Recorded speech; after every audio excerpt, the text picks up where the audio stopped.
السلام علیکم دوستوں، بسم اللہ الرحمن الرحیم۔ شروع اللہ کے نام سے جو بڑا مہربان اور رحم والا ہے۔ صرف 5 منٹ کا مدرسہ قرآن و حدیث کی روشنی میں۔ اسلامی تاریخ سفر مجفر۔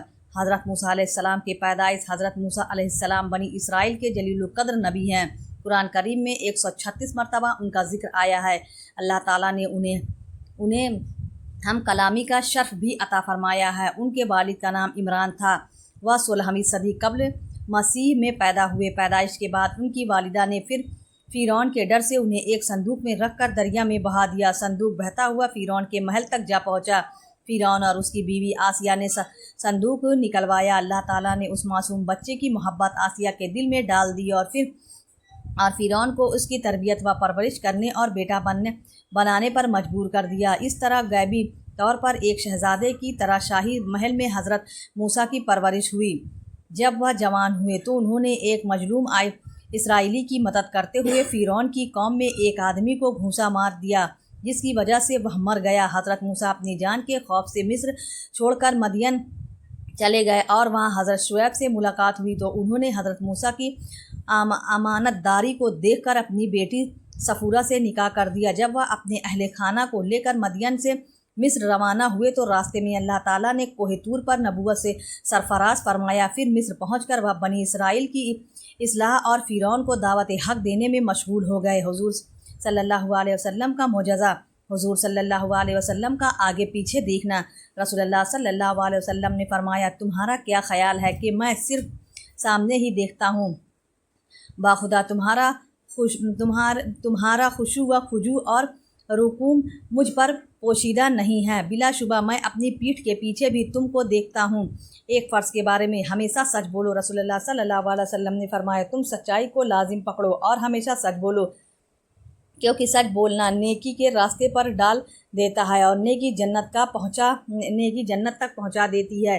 ایک سنت کے بارے میں، گھر والوں سے رخصت ہوتے وقت کی دعا۔ حضرت ابو ہریرہ صلی اللہ علیہ وسلم حضرت ابو ہریرہ علیہ السلام فرماتے ہیں کہ میں تم کو وہ کلمات سکھاتا ہوں جو رسول اللہ نے مجھے سکھایا ہے۔ جب سفر کا ارادہ کر کے گھر سے نکلو تو اپنے گھر والوں کو یہ دعا دو، استعوذکم اللہ الذی لا یحب ودار۔ ترجمہ، میں تمہیں اس اللہ کے حوالے کرتا ہوں جو امانتوں کو ضائع نہیں کرتا۔ ایک اہم عمل کی فضیلت قرآن شریف پڑھنے کی کوشش کرنا تھا۔ رسول اللہ صلی اللہ علیہ وسلم نے فرمایا، جو شخص قرآن پڑھتا ہو اور اس میں اٹکتا ہو اور وہ اس کو مشکل لگتا ہو، اس کو 2 ثواب ملے گا، ایک پڑھانے کا اور ایک اٹکنے کی مشقت کا۔ ایک گناہ کے بارے میں، یتیموں کا مال مت کھاؤ۔ قرآن میں اللہ تعالیٰ فرماتا ہے، یتیموں کے مال ان کو دیتا رہا کرو اور پاک مال کو ناپاک مال سے نہ بدلو اور ان کا مال اپنے مالوں کے ساتھ ملا کر مت کھاؤ۔ ایسا کرنا یقیناً بہت بڑا گناہ ہے۔ دنیا کے بارے میں، صرف دنیا کی نعمتیں مت مانگو۔ قرآن میں اللہ تعالیٰ فرماتا ہے، جو شخص اپنے اعمال کے بدلے میں صرف دنیا کے انعام کی خواہش رکھتا ہے تو یہ اس کی نادانی ہے کہ اسے معلوم نہیں کہ اللہ تعالیٰ کے یہاں دنیا اور آخرت دونوں کا انعام موجود ہے، لہٰذا اللہ سے دنیا اور آخرت دونوں کی نعمتیں مانگو۔ اللہ تمہاری دعاؤں کو سنتا اور تمہاری نیتوں کو دیکھتا ہے۔ آخرت کے بارے میں، دوزخ کے لباس کی گرمی۔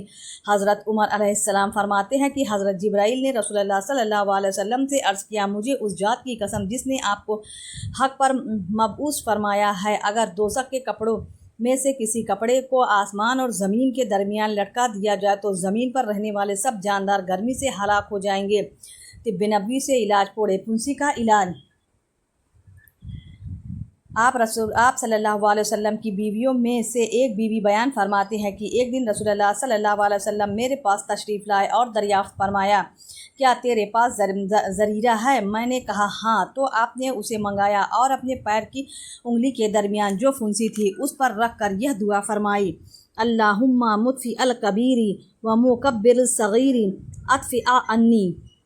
ترجمہ، اے بڑے کو چھوٹا اور چھوٹے کو بڑا کرنے والے اللہ، اس زخم کو ختم کر دے۔ چنانچہ وہ پھنسی اچھی ہو گئی۔ نبی کی نصیحت۔ رسول اللہ صلی اللہ علیہ وسلم نے فرمایا، جمعہ کا دن مسلمانوں کے لیے عید کا دن ہے، جو جمعہ کے لیے نکالے گئے غسل کر لے اگر آپ کے اپنے پاس خوشبو ہو لگا لے اور مسواک کو ہر حال میں لازمی پکڑو۔ اسلامی تاریخ۔ فرعون کو انعام کی دعوت۔ اللہ تعالیٰ نے حضرت موسیٰ علیہ السلام کو نبوت اور معجزات دے کر فرعون کی ہدایت کے لیے بھیجا۔ انہوں نے فرعون کے پاس جا کر اللہ تعالیٰ پر ایمان لانے اور بنی اسرائیل پر ظلم نہ کرنے کی نصیحت فرمائی۔ فرعون اور اس کی قوم نے اس کو جھٹلایا تو اپنی نبوت کی تصدیق کے لیے معجزات پیش فرمائے، مگر فرعون نے غرور و طاقت کے نشے میں حضرت موسیٰ کی دعوت کا اثر قبول کرنے کے بجائے آپ کے معجزے کو جادوگری کا کرشمہ سمجھ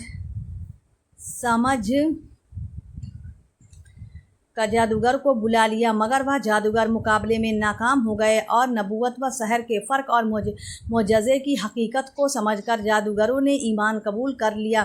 اس منظر کو دیکھ کر فرعون غصے سے بھڑک اٹھا اور ان کو سخت سزا دے کر ہلاک کر ڈالا۔ اس کے بعد بھی حضرت موسیٰ علیہ السلام مسلمان انہیں دعوت دینے میں مصروف رہے، مگر ان بدبختوں نے پھر بھی ایمان قبول نہ کیا، جس کی وجہ سے ان پر قحط، سیلاب، طوفان، ٹڈیوں، جوؤں، مینڈک اور خون کے عذاب کا سلسلہ شروع ہو گیا۔ ان سزاؤں سے عبرت حاصل کرنے کے بجائے ان کی سرکشی و نافرمانی حد سے بڑھ گئی تو اللہ تعالیٰ نے پوری قوم کے ساتھ اس کو بحر کلجوم میں ڈبو کر ہلاک کر دیا اور اس کی لاش کو محفوظ کرنے کے بعد میں آنے والے کے لیے عبرت کا نشان بنا دیا۔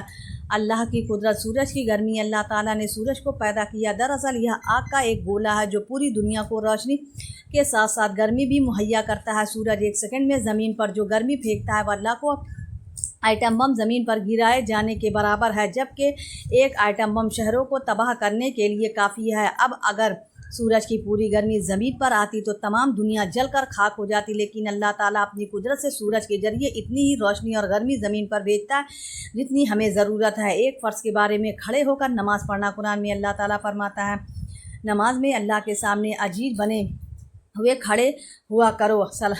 خلاصہ، اگر کوئی شخص کھڑے ہو کر نماز پڑھنے کی طاقت رکھتا ہو تو اس پر فرض اور واجب نماز کو کھڑے ہو کر پڑھنا فرض ہے۔ ایک سنت کے بارے میں نماز پڑھنے سے پہلے مسواک کرنا۔ حضرت زید بن خالد جوہانی علیہ السلام بیان کرتے ہیں کہ رسول اللہ صلی اللہ علیہ وسلم جب بھی کسی کام کو چھوڑ کر نماز کے لیے نکلتے تو مسواک فرماتے۔ ایک اہم عمل کی فضیلت دوران سفر شر سے بچنے کی دعا۔ رسول اللہ صلی اللہ علیہ وسلم نے فرمایا، جو شخص کسی مقام پر ٹھہرے اور یہ دعا پڑھے تو اس مقام سے روانہ ہونے تک کوئی چیز نقصان نہیں پہنچائے گی۔ اعوذ بکلمات اللہ التامۃ من شر ما خلق۔ ترجمہ: اللہ تعالیٰ کے مکمل و جوان کلمات کے ذریعے تمام مخلوقوں کے شر سے پناہ چاہتا ہوں۔ ایک گناہ کے بارے میں ایک برے کلمے کی سزا۔ رسول اللہ صلی اللہ علیہ وسلم نے فرمایا، انسان ایک ایسا کلمہ بولتا ہے جس کا مطلب نہیں سمجھتا، اس کی وجہ سے مشرق اور مغرب کے درمیانی فاصلے سے بھی زیادہ دور جہنم میں جا کر گر جاتا ہے۔ دنیا کے بارے میں دنیا کی مثال۔ رسول اللہ صلی اللہ علیہ وسلم نے فرمایا، دنیا کی مثال پانی میں چلنے والے آدمی کی طرح ہے۔ کیا جو پانی میں چلتا ہے اس سے یہ ہو سکتا ہے کہ اس کے قدم نہ بھیگے؟ خلاصہ، جس طرح پانی میں چلنے والے کا قدم بھیگے بغیر نہیں رہ سکتا، اسی طرح دنیا میں گھسنے والا گناہوں اور آفتوں سے نہیں بچ سکتا۔ آخرت کے بارے میں اچھے لوگ کامیاب ہوں گے۔ قرآن میں اللہ تعالیٰ فرماتا ہے، جس وقت سور پھونکا جائے گا اس دن لوگوں کے درمیان کسی قسم کا رشتہ ناتا باقی نہیں رہے گا اور نہ ایک دوسرے کا حل پوچھ سکیں گے۔ چنانچہ جس کی نیکیوں کا پلہ بھاری ہوگا تو ایسے لوگ کامیاب ہوں گے۔ طب نبوی سے علاج چقندر کے فوائد۔ ایک مرتبہ ام منجر بنت قیس کے گھر پر رسول اللہ صلی اللہ علیہ وسلم کے ساتھ حضرت علی بھی کھجور کھا رہے تھے تو رسول اللہ صلی اللہ علیہ وسلم نے فرمایا، اے علی، بس کرو، اس لیے کہ تم ابھی کمزور ہو۔ ام منجر کا بیان ہے کہ میں نے ان کے لیے چقندر اور جو کا کھانا تیار کیا تو رسول اللہ صلی اللہ علیہ وسلم نے حضرت علی علیہ السلام سے فرمایا، اے علی، اس کو کھاؤ، اس لیے کہ یہ تمہارے لیے فائدہ مند ہے۔ فائدہ: چقندر اور جو قوت بخشتے ہیں اور کمزوری کو دور کرتے ہیں۔ قرآن کی نصیحت۔ قرآن میں اللہ تعالیٰ فرماتا ہے جو کچھ مال اللہ تعالیٰ نے تم کو دیا ہے اس سے آخرت کے گھر کی تلاش کرو اور دنیا میں سے اپنا حصہ نہ بھولو، اور جس طرح اللہ نے تمہارے ساتھ احسان کا معاملہ کیا ہے تم بھی لوگوں کے ساتھ احسان کا معاملہ کیا کرو، اور زمین میں فساد پھیلانے کی خواہش مت کرو، بے شک اللہ تعالیٰ فساد کرنے والوں کو پسند نہیں کرتا۔ پیارے اسلامی بھائیوں، اگر آپ کو ویڈیو پسند آئے تو ویڈیو کو لائک ضرور کریں، اور ہمارے چینل کو ابھی تک سبسکرائب نہیں کیا تو سبسکرائب کر لیں۔ ملتے ہیں اگلی ویڈیو میں۔ اللہ حافظ۔